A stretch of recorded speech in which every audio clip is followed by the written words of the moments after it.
రామరాజన్న ఇలా పెద్దలందరూ వచ్చి మాకు ఆశీర్వదించినందుకు సంతోషం. అయితే నేను నాలుగు చెప్పదా, ఎక్కువ మాట్లాడను. ఒక్క విషయం ఏంటంటే, ఎందుకు సదర్ రెండో సదర్ ఎందుకు అనే ప్రశ్న అందరికి ఉంది. రెండో సదర్ ఎందుకంటే కాలం మారింది, తరం మారింది, అంటే స్వరం మారాలి. ఇక్కడ ఏం లేదు, తరం మారుతుంది, స్వరం మారాలి.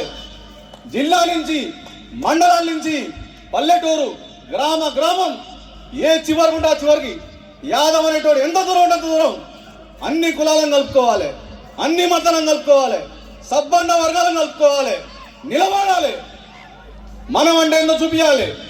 మార్కెట్లో అంటే వ్యవస్థలో యాదవ్ అంటే నమ్మకం, యాదవ్ అంటే పల్లెంలో పెరుగన్న ముద్ద, యాదవ్ అంటే తోడు నీడ గుండె ధైర్యం.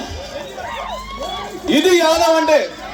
యాదవ్ అంటే అల్లటప్ప కాదు, యాదవ్ అంటే తీసిపారేసే కాగితం కాదు, ఒక్క పేపర్ మీద పేరు కాదు.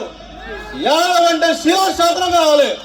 ప్రతి ఒక్కరు ఇవాళ శివన్న, రేపు యాదన్న, రేపు ఇంకో అన్న, యాదవ్ అనే ప్రతి ఒక్కరు ఈ కులం ఈ మతం ఏ మతం కాదు, ప్రతి ఒక్క మతం యాదవ్ అంటే నావాడు. ప్రతి ఒక్క మతం, ప్రతి ఒక్క కులం, పెద్ద చిన్న, అక్క చెల్లె అమ్మ, ప్రతి ఒక్కరు యాదవ్ అంటే నా మంచి. ఎండకొస్తే నీడనీయాలి, నీడ కోసం పెరుగన్నం పెట్టాలి. ఇది యాదవ్ అంటే.